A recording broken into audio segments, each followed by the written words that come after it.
Okay, good morning, ladies and gentlemen, and welcome to this week's Let's Talk Dairy. So this week we're going back to the beef side of things, and people might be wondering why we're doing that. Why do we keep focusing on beef? So we spent a lot of time early on in the year this year talking about the importance of getting the right bull selection for the dairy side of things. So making sure that we had the right EBI selections made in terms of the replacements that we're going to generate. And obviously with the way things are going environmentally, etc., there's question marks about the scale that we need to be in terms of numbers of heifers that we're going to be generating. And also with, I suppose, improved fertility across herds as well. The numbers of inseminations that need to be done to generate those replacements are reducing. So the switch to beef AI is going to come a little bit earlier. So we should be, like Doreen often talks about it, John, I suppose, from the point of view of getting all the heifer calves born in early or in February, ideally, and maybe early March at the latest. So that switch to beef AI, as we would see it, should be starting to happen around now. But what we are a little bit concerned about is that the switch is happening, but it's a switch to beef bulls, and the bull power element of it is going to be an issue. So today I'm joined by Stephen Connolly from ABP, and Stephen has done a video there recently just outlining the importance of the bull choice in terms of beef carcasses. And I'm also joined by John Tobin. So John is working with Munster Bovine, and John is going to be talking about this whole bull power side of things. So making sure that we've put in a lot of effort to get our 90% submitted in 3 weeks, etc., and to make sure that people don't let it all go for naught, basically, by leaving off a bull too early when we should continue to use our beef AI. So Stephen is going to give us the outline for what John is going to be talking about in terms of the bull selections and the options that you'll have through using beef AI. So Stephen has a very, very good video here, which I'm just going to share. We're going to play that first, and then Stephen is going to talk about what they're seeing in their program with ABP and how bull choice is influencing performance of animals. Okay, so just bear with me there 1 second while I share this video. What we want to talk about is why is animal breeding, or why is genetics important? And we have a few examples, I suppose real life examples, to show from two different sires to show the difference in performance. So if we're just taking this animal here, this Angus heifer is by AA5280, and I suppose if we look into the genetics of that sire, he has a calving difficulty of 3.6 on dairy cows. He has a carcass weight figure of 8.9 kilos. The breed average for Angus is 6, so he's above breed average. So the calves from that bull should have heavier carcasses than the average Angus bull. He has a DBI of 79 euros, but it's important when you look at DBI to look at the B sub-index, because that's the carcass performance index, so your carcass weight, your conformation, your feed intake, and he's a value of 46 euro. And I suppose our Advantage Beef programme for 2023 is set a minimum standard of 35 euro or greater or equal to, whereas he's above that, he's 46. Whereas if we look at the animal behind, so this animal is a similar age but from a different sire. So she's from Angus sire AA5407. When we look at the calving figure of that bull, he's a figure of 2.6. But his carcass figure is only 1.3 carcass. So the previous animal's the sire is 8.9, whereas this bull's progeny, his carcass figure on his index is 1.3, so considerably below the breed average. His DBI is 72 euro, but in contrast to the performance, the other bull's figures, his B sub-index is 25 euro. The average weight of progeny from 5280 is 434 kilos, versus the average weight of all the progeny from 5407 is 354 kilos. So a full 80 kilos, so similar age, but there's 80 kilos more weight currently. So it's huge difference. So it shows the importance when you're going buying calves that you need to start asking that questions. What is the genetics of that animal? What sire is he by? And then drill down through looking at the genetics of that bull. Okay, so Stephen, we'll come to you there to just follow through on it, I suppose. So a lot of this is probably new to dairy farmers in one sense, because look, DBI is around with a few years, and like we've been talking about it, but you're actually looking at the breakdown of the components of it there. And obviously from your side of the business, you need to focus on that beef side, whereas I suppose all along the dairy farmer just would continually focus on the calving ease piece. Now, I suppose what you weren't trying to drive there was the difference in the calving ease, because it doesn't actually have to be down to that figure. It's actually the beef sub-index is the driver. Yeah, 100. I think 100%. Like we there's bulls there that can be, easy calving and Georgia station with good beef traits, and I think it's getting that balance first of all. And every farm has a different threshold of calving difficulty. So, look, whatever figure you pick on your farm, use the best beef bull. Looking at the DBI, look at the best beef sub-index bull possible for that calving difficulty. Like so, it is. So I think that's the first point. Like it's a balance that we want. Like so, it is.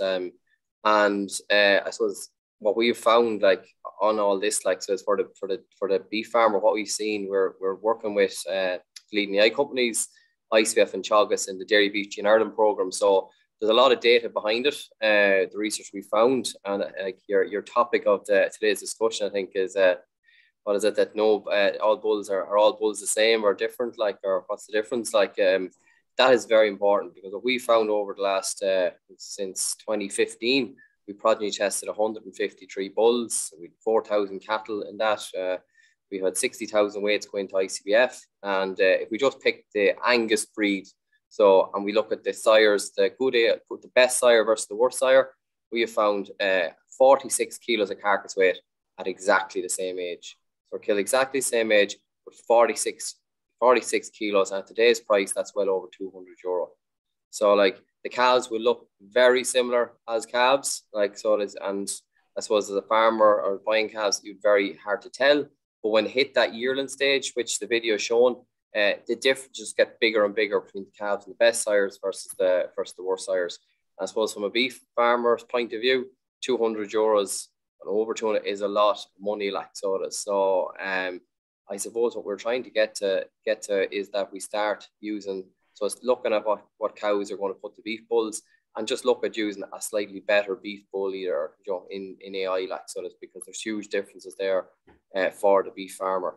And Stephen, I presume you're not buying any stock bull bred stock into the program, or do So look, this program, it's a breeding program, so it is. So it's mostly all AI, and that's what it is. So look, what we want to do is, and look, working with the partners, is identify these bulls that are easy calving, short gestation, but with good beef traits for the beef farmer.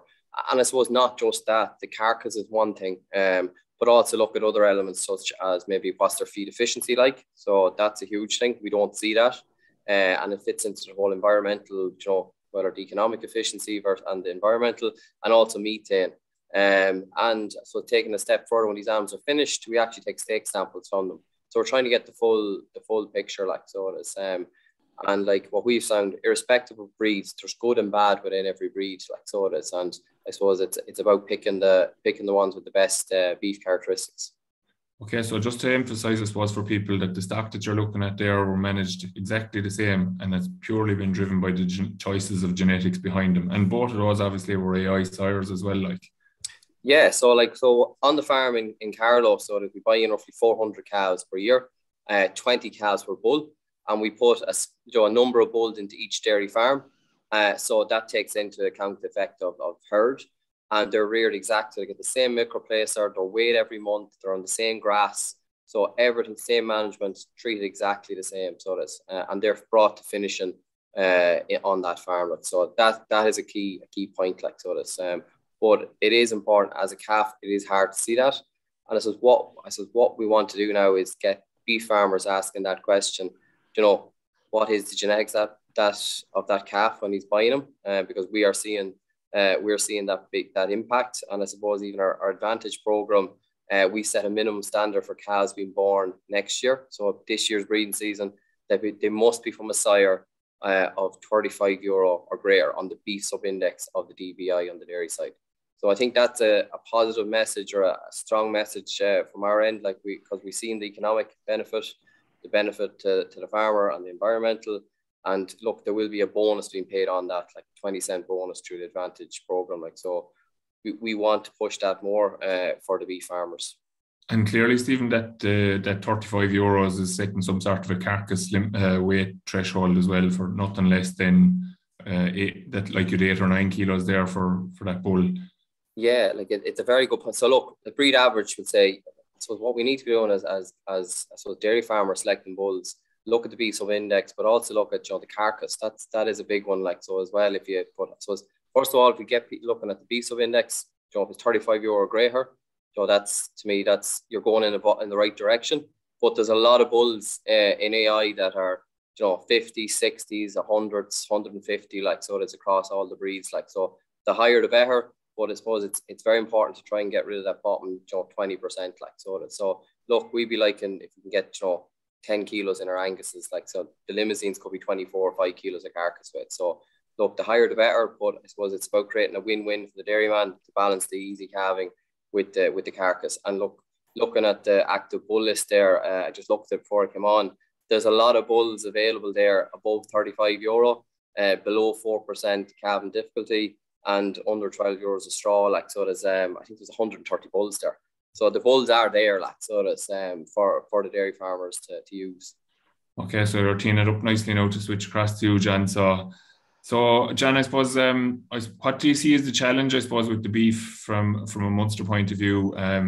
Obviously, we're trying to promote it strongly that people will continue to use beef, but the temptation is to just take the easy option, I suppose, is it? I suppose it is. Sure, look, we're coming up to the weekend, and I think every tractor in the country is going to be at silage, and farmers are saying, well, out the bulls and don't do any more AI. But there's a couple of parts of that, like, is, first of all, like, if any farmer looks in their Farm Ops app there, they'll see how many bulls they need for cows that are currently coming on heat. And when you look at that figure, a lot of lads don't have enough bull power on farm. So look, we bandy out numbers like a bull for every 30, a bull for every 15, because you have to give them rests. And look, for what I say is, a bull could do 3 cows every 2 days, and that's it. And if you want him and ask him to do more, fair enough. But if you want to get your cows in calf, that's not going to be good enough. And it's simple as that, short. So that's the real challenge, is have enough bull power on farm. And when we talk bull power, we're talking mature bulls. Like a young bull, like, just can't be doing any more than a cow a day, really. They just can't. You can't really. You're looking at about maybe 3 cows every 4 days. So you have to have that bull power on farm, and it's very simple. You have 4 cows bulling today and you have 1 bull, you don't have enough bull power. So you have to ask yourself, and that's different now when you're going, say, from week 5 or 6 into mating as opposed to week 12. So that's been the challenge from our point of view there. But again, there's data there that you can use on farm. You have cows there, like 25%, I think, national herd is calving from April onwards. So a lot of those lads are not bull jet, those cows are not bull jet. So you can say to yourself, right, again, the Farm Ops app, if you jump into it there and you jump in cows not bred, they'll give you the list. So there's no going through a spreadsheet or nothing. Pull out those, and you might say, 100 cow herd, right, I have 15 of them there, there's 10 of them I'll do. Ring the vet today. You'll get that CEDAR program done and get a synchro done in those late calvers maybe the next few weeks, or come on once a day, or the next week. You're looking at maybe a February calver or the first few days of March. So, Stephen is talking about 200 euros for the beef, man. You'll get them calving in the end of February, last day of February, as opposed to mid-April. You're looking at a lot more money for the dairyman. So there's win-wins there, and we could look at. Again, there's we talked about, besides the GA stuff that you can't be saying on live, but we also talked about, you're spending big money on a bull. You get 1 breed, and there's no proof around that bull, no issues, and he can only serve 1 cow a day. Like, so if you look at there, he's to say 1 cow a day or 2 cows a day if you really want to think he's super, right? He's costing you 3 grand. He's doing about 40 cows. Like, it's big money for your area. You're looking about 80 euros a pop there, as well as feeding them. Like, it's a lot cheaper. And 999 times out of 1,000, that's bull coming out of AI will be better than your stock bull. Like, so you're giving yourselves options. You're taking it easy. And like, if you look at our panels there and all the figures there that Stephen's put out there around being 6 for carcass weight, like all our Anguses there are above it there. Like, as you look at that short gestation panel, like, so like it's a win there. If you look at doing, say, those cows not bred, there's an option there. Like, you can bring those cows back. Big win for the dairy farmer. If you get nothing for the beef calf, you're still winning. But good quality calves, beef farmer buys them, sees the result like Stephen, he's back again next year. And a lot of lads will tell you, there's 2 things. They either want to get rid of the calves really, really fast, or the second thing, like, the dairy farmers still finish their own beef. If you want to be finished best beef, you're doing AI to get the best cows. Why don't you want the best beef? That's the other side of it too. So 2 big parts from it there. I think is that bull power. And then also look what you want to do with those late calvers. There's an opportunity there. You generate good quality beef. Or if you have one or two of those cows and you say, you know, I want a replacement of them, there's short gestation there, brings you back 7 days or something like that. You know, you're still calving in February instead of April. So that'd be our thoughts on it. Yeah, and John, I suppose just the actual choices of bulls would say there, like that you have as well, like like we were saying earlier as well, there's a sock for every shoe kind of scenario. Like you give the variation in cows that you're presenting with a stock bull, be he young or old, it's the same bull that's in jumping on the first calf or the light first calf or the very strong mature cow, and the calf that you get out of that then is just a combination of both basically. But like you said it there now that your all your bulls are in excess of the figures that Stephen has talked about there, and you actually have bulls that will be quite much a good bit higher in carcass weight that could very easily be used on a mature cow to generate quite a good calf, relative to we'll say maybe using your easy calf, or that you would be recommending for the lighter we'll say the maiden heifers and the lighter first calvers as well. So just we'll say the choices that you have there in that sense. And the other thing I'd like you to comment on is on the calving ease piece. Like we'll say, what's your perception of that, or what? Like Stephen has said, that's obviously very, very important for dairy farmers. What we'll say, do you have any comment on that in terms of like people? Like we're talking about moving to beef bulls here that are going to be no harder calving in a lot of cases than the dairy stock that they've been using in the first place. Yeah. Like look, if you look at what Martin said, like we have A6682 Horatio, like it's 14 for carcass weight. Now, gestation might be back a day or two, but a real strong animal there. But even our shortest gestation is carcass weight is 6 or 8, and that's in that's our Aberdeen Angus, and you do that in heifer, so it's like kind of happy days there. You're doing what Stephen wants you to do, and you're getting an easy calving on the main heifers. Like we have, if you jump on the website, we have this going out about is our short gestation panel, and on there, like on the right hand side of that, there you'll see that we can use what you use on maiden heifers, on second calvers, and on cows. So as you're talking there on cows, other breeds like a Belgian Blue, we have some there with the calving ease, short gestation for a Belgian Blue, but again, you're talking a day or two, right? In the difference, but you're talking like if you talk to anyone in the market or anywhere, we talk 200 euros there of a calf value there, a couple of weeks old. So you're going to get that 2 days back, mature cow, and if you have a couple of Belgian Blues and you are selling them out of the yard, whatever else you have there that has to go, they can easily go in with them. Like it makes you a lot more marketable product. So like BB 7278, BB 5226, very strong there. Like Stephen said 6, these are 19 and 27, but they are Belgian Blues, but they are easy calving, and we're getting better in that space. And I suppose what I'd be saying to lads, if you're first time, use a small amount, see how you feel on good big mature cows. And don't, I suppose, think of horror stories of 25 or 30 years ago, because we moved on from that. And look, like as we spoke about before, Stuart, we could never have been young lads. You can nearly count the amount of times you didn't use a calving jack with the beef stock, and now you can nearly count how many times you do use it. So like times have changed, and I think we just have to try and just move that mindset as well and make it more productive. So like gestation lengths on those, like on Angus's, you're -3, -3.4, but you're coming off then, like say, I think 383 is gestation length there. So you're talking 279, so it's short gestation. Belgian Blue, I think it's about 285, and they're -2. So you're looking at 383, but look, your stock bull is going to be that anyway. So it's not like you have to make a decision there. If anything, John, the stock bull is going to carry a few days in the vast majority of cases, unless he's some sort of a test bull that you're after picking up somehow, you know, that he was potentially AI bull, but just didn't make the grade for whatever reason. Chances are they're going to carry time. Yeah, most of the time, nearly all the time that will be that. So like I think you're making some very valid points there. Like we'll say in terms of following up now, like as I said, we put so much emphasis into those first 3 weeks. The follow up now on those April calvers, as I said, 25% on average of every herd. So 25 out of 100 cows basically are calving in April or after April. So they're only just coming kind of fit to serve now, and people get tired of AI. So you're saying to use that synchronization program to, one, make sure that they get submitted, and two, kind of take the job of trying to actually get them pick them up out of the way as well. Like, take the pressure off the bull power, because we're back to that bull power. Like you're asking the bull to do a lot. And the second thing is you have those late calvers. you want to bring them back earlier, like you're taking the April calver back into February calver, like you have an opportunity to do that. And like, sure, we're sitting here, like we can easily talk the talk, and that's, you know, and you could talk about that, you know, the value of grass walking, and you have to do it 40 times a year, and it's a big job.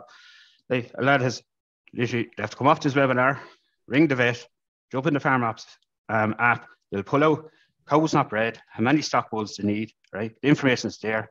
Pull out the cows in the morning, give them the jab or do whatever they need to do. And then they'll be doing AI then next week. You know, as per norm, it's very simple to do. And what you're looking at there in a 100 cow herd, you could be bringing maybe 10 cows from April back into February. And you're giving a good beef calf, then a dairy beef animal, then that, you know, in February will probably, you know, you can move on then as well, like that you can hopefully, you know, yeah, you just have the benefit of the early beef calf as well coming through. Is there anything else, John, you could be doing other than synchronizing, Joe, for lads who might want to go down that route just to use more beef AI, like, or any tips on that? I suppose that probably would be interesting. Right. Well, yeah, like sure, look, there's other options there as well. Like you have to do the what do you call it, just better heat detection. Maybe they're going down there, use that, put on the paint again, better heat detection for the following 3 weeks. The other option then is maybe go once a day if they want for those late calvers to bring them around and say, look, bring them around. I'm going to do another 10 days of AI for once a day, and they'll come, and they'll do. And there's a lot of research to show there the benefits of doing once a day on those late calvers. It's a bit early for the early scan, I think, it that way, but maybe look at those late calvers, just get them handled, make sure they are cleaned as well. And that comes outside of if you're doing beef or whatever you're doing, just get them handled and clean. But as I said, the panels there of the bulls, like you look at Diligene, like they're very strong, and our panels there this year are very strong. Like that bull you showed there, AA5280, is actually a show. I sent on that video to Dennis Howard there, and I saw the social media that evening or that morning. And like he was saying, I think that's one of our lows, I think, in the beef sub index. So like very strong there, like, and they're getting better because that bull is that yearling there you have is 2 years old. So they're getting better on, and that's what I was alluding to earlier is, like when you're using maybe those Belgian blues, and I'm not telling you like go Belgian blue all out everywhere. Use a few, see how you get on. Some lads love it and they'll use a bit more next year. Or you could look at something like the Charlet or the Limousin or whatever else that's there. Yeah, so I suppose it's just to kind of comment on what you said there, John. Actually, like George and I were looking at and yourself obviously kind of trying to do some bit of promotion about the dairy beef, and Stephen beat us to it, I suppose, and delivered exactly what we were kind of looking for, because he had the information which we kind of didn't have. So all we had really was kind of farmer stories about it, really. And one that comes to my mind about it is a guy that I met very recently that was using some Gene Ireland Limousin stuff, and you might talk about the Gene Ireland program in a second, Stephen. And he said he rang ICBF to order a few, I think it was 10 was the minimum straws he could order of Limousins. And Limousins would obviously be very strongly related with long gestation, generally speaking. But the Gene Ireland program is picking these bulls that they're shorter gestation. When he rang ICBF about it, he said, I suppose I'm going to regret this. He says, and the guy that was on the other side of the phone said, sure, you'll have to wait and see. So he ordered 10 straws. The following year, he ordered 20 straws. And his comment in relation to the calving ease piece was that we just need to have a bit of patience, because we see big groups coming when cows are calving beef calves, and we panic and we dive in and we start pulling calves and cows get hurt. Whereas because we're used to the fine bone or the lighter bone of the dairy calf coming, we don't get so concerned about it, and we give them the time and they're able to calve them themselves. So I think that in itself was one interesting comment. And the other thing was that farmer actually showed me his ICBF notebook that day, and he'd several of his Limousin bulls that had calved 5 and 7 days ahead of time. So they're really, like you're saying, that gain that we're getting in terms of genetics. And that's another advantage of using beef AI over a stock bull, because obviously a beef stock bull being used on a farm, he has at least, he'll surely, unless he gets hurt, is going to do 2 years on the farm, possibly 3, possibly 4, if you can kind of keep him fit. So you're actually stalling the quality of the animal that's coming through. So, Stephen, maybe you comment on the program that we'll say the Gene Ireland program. Obviously, John, you're involved in it too, so you might throw a comment into it too when Stephen's finished there. Yeah, no issue. And I suppose even back to your point on the Limousins, like it's maybe you want to use them slightly earlier, and maybe coming near the end of the breed stage, you might switch to a different breed. Like, so you have that scope there. Like, so it is. And I suppose back to the point, I suppose for us in that Gene Ireland program involving the breed doesn't matter. We want the best within the breed, like so it is. So look, the Gene Iron program, it was set up in 2015, looking at identifying these more suitable beef bulls for the dairy herd. And it started off very, very small scale. We only had about 3,000 straws going out in year one. I think we only have about 10 bulls. Like this year, I'd say we're up coming close to 20,000 doses of semen. I think the guys are sold out in semen, like which is a great result from ICBF and the guys working with it. So it's grown massively. The dairy farmers like being involved in it. But what it is basically is that you buy the pack of semen, so that you put up 35 doses of semen with maybe 4 or 5 bulls, and basically you have to record when you inseminate that cow if you're doing DIY. Record your calving difficulty, the gestation length, if you can call it the calf vigor, the calf size. A proportion of them animals will then be bought back by ourselves onto the trial farm for more in-depth, I would say, analysis. So we genotype them, and the farmer that basically records information we buy the calves back from. Once the genotype comes back that is verified by the sire, which is very important, we give a €25 bonus for them select calves for the farmer, for supplying the data. And then what we do is basically buy in 20 calves per bull from each of the sires. We'll record their weight on arrival, they'll record their weight after finished milk, after their weaning, and then every month thereafter, they get about 22, 23 weights in their lifetime. So it is. Any health instance is recorded. And so the big thing is all that information every month into ICBF, feeds into evaluations. When the animals are killed, all the carcass data feeds into ICBF evaluations to basically make these, identify these young bulls, ensure that they're doing what they say on the tin, and that that it's their higher reliability in the shortest period possible. When we slaughter them, then we also, as I said, we take a steak sample, so the whole meat quality area, to see how that's looking. It's something a bit further down the line. And so the other thing, I proportion these animals into Tully, and they measure individual feed intake, like so it is, and methane. Which, look, we have to talk about this, like so it is. It's where it's going. We're very carbon efficient for dairy and beef. Sometimes we forget that, and we need to push that, but we need to do our share. And genetics can do that, like so again. And we need to get dairy and beef farmers and the industry working together, because you can't have a successful dairy industry without a successful beef industry. And I think maybe we forgot that a bit. And I think there is bulls there that are going to, so the word says, I think Rose Goulney, win-wins. So it's that we need, that it's a win for the dairy farmer, but also for the beef farmer. And sometimes we get caught up in money. And I'm a beef farmer as well. I'm from Meath, so I like money, so I do. But we sometimes have to think about the stress impact. I know me as a dairy farmer, we were dairying at home, but it is a huge thing. If I'm thinking going to use bulls, above €35 at least on the beef sub-index, that if come the back end that Joe blogs, he's going to come back to me, or the 2 or 3 guys, look guys, I'm going to give them adequate colostrum and vaccinating my cows, and they're from these sires, whether they're AI or stock bulls, they're the best sires available, and they're going to get a good start of life. That beef farmer is going to want to come back to you. And for me, if I knew that in August as a dairy farmer, I know that, I know where my calves are going. I know, labour, that I should be okay. I'm not going to be feeding extra calves. We did see that this year. The calves was, milk replacers gone up, concentrates have gone up. So rearing calves is a high cost for a beef farmer. So that, I think, is a huge element. So it's not just about the money. Yes, you'll have a more marketable calf. I think John mentioned the point, a repeat customer, and the stress that he's going to, if I use these better bulls, he's going to come back. And it's very similar to your EBI. If you're selling replacement heifers, the dairy farmer rings up, asks what's the EBI. Most of the time, if they're not high EBI, they won't buy them. And we're not at that stage yet in beef farmers, but I even see we have a new beef benchmark report for beef farmers, like a co-op report. And we looked at the commercial beef value for a lot of these farmers, and it splits the animals for the beef farmer to top third, middle and bottom. The high index cattle are younger, with more carcass weight, they're making more money for the beef farmer. So it's only a matter of time before beef farmers are going to start asking that question. And I'd say for dairy lads, if you're ahead of the game, you're going to have more marketable calves. And there's more than likely going to be more beef calves coming this year with more sex semen. So you want to be on the top of the pile. If my calves, are on top, and they're the calves to buy over someone losing a low index. And even the Advantage program, setting that minimum standard at €35. Like, we want to make improvements, and I'm sure industry and government, that is the way it's going. And like, even as a farmer, I buy in calves as well.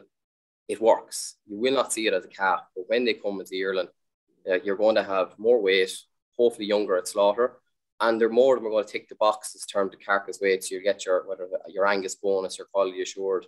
It is very, very important. Like, so that's one key message.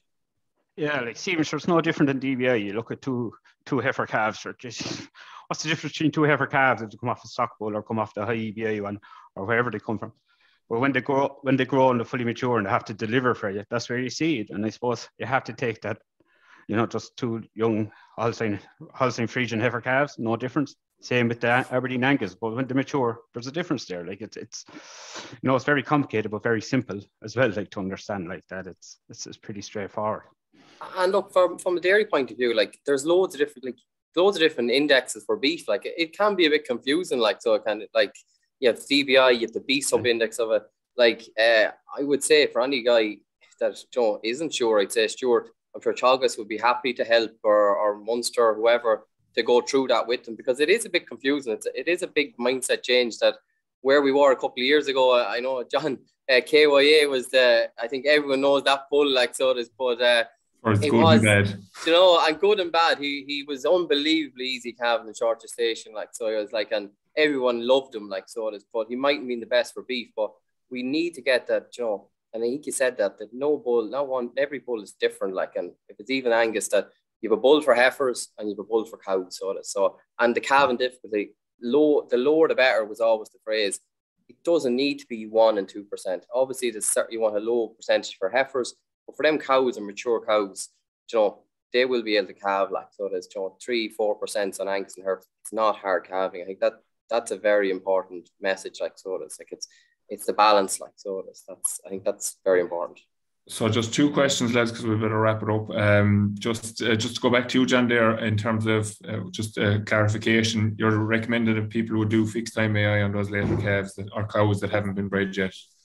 Yeah, consult with the vet and they'll give you the advice if there's that you're picking them out. Yeah, that'd be the recommendation. Where I suppose ring the vet and ask them, they'll know your story better.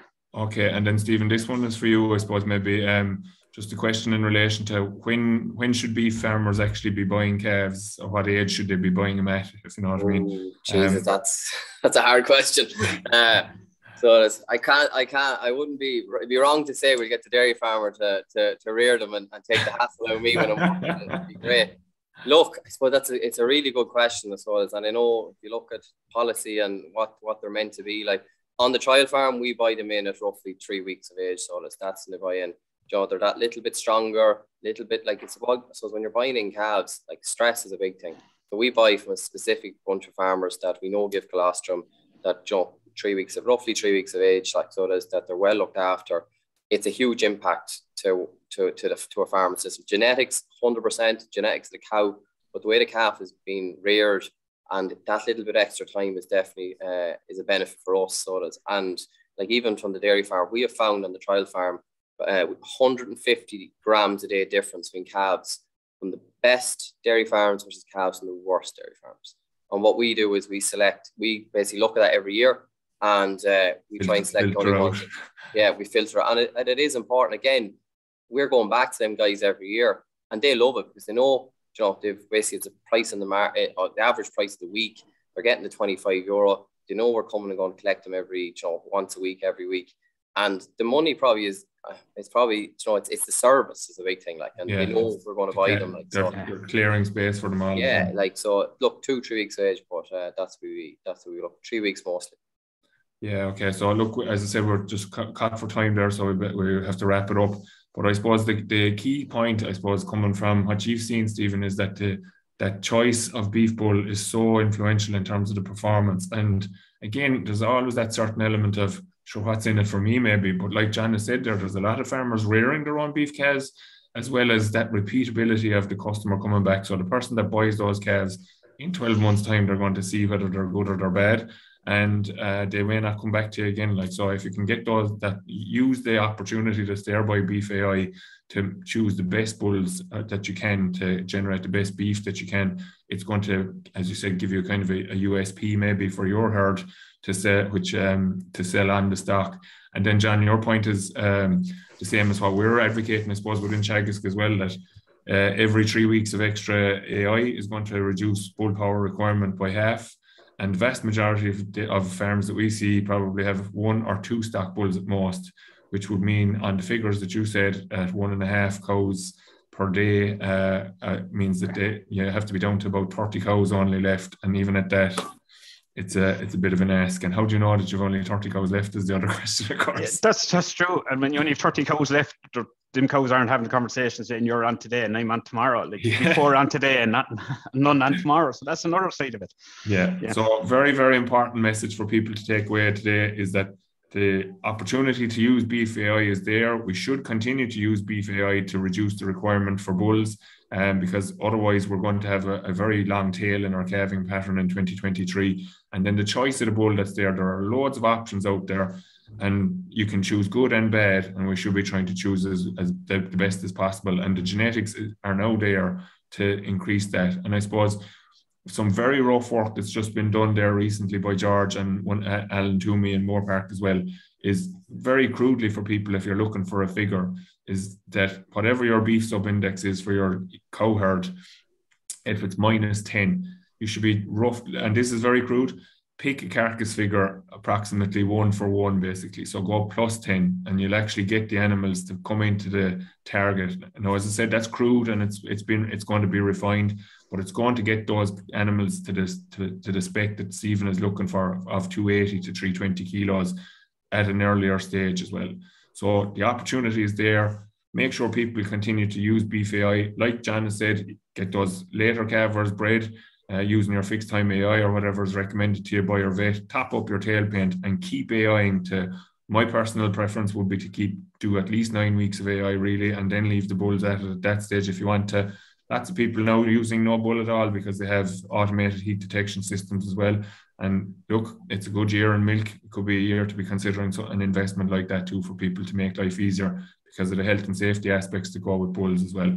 So look, guys, I'd like to thank you very much for coming on. Stephen, super video, nailed it on the head, exactly what we were looking to try to do and having the information that we probably wouldn't have had access to without getting through to you. So thanks very much. And John, thanks for coming on and prompting me to cover this topic again, Richie, there a couple of weeks ago. So thanks, guys. I'll be back next week, just to kind of fall in line with Bloom, which is on in the Phoenix Park next week. We're going to be talking about sustainability and dairying and the angles that we're taking within Teagasc to promote that. A bit of what we've just discussed is going to fall into that as well, obviously. Wish you all well for the week, and everybody take care, because as John said, there's going to be a lot of traffic on the road this week at silage, so please take care and mind yourselves. Thanks, guys. Have a good week.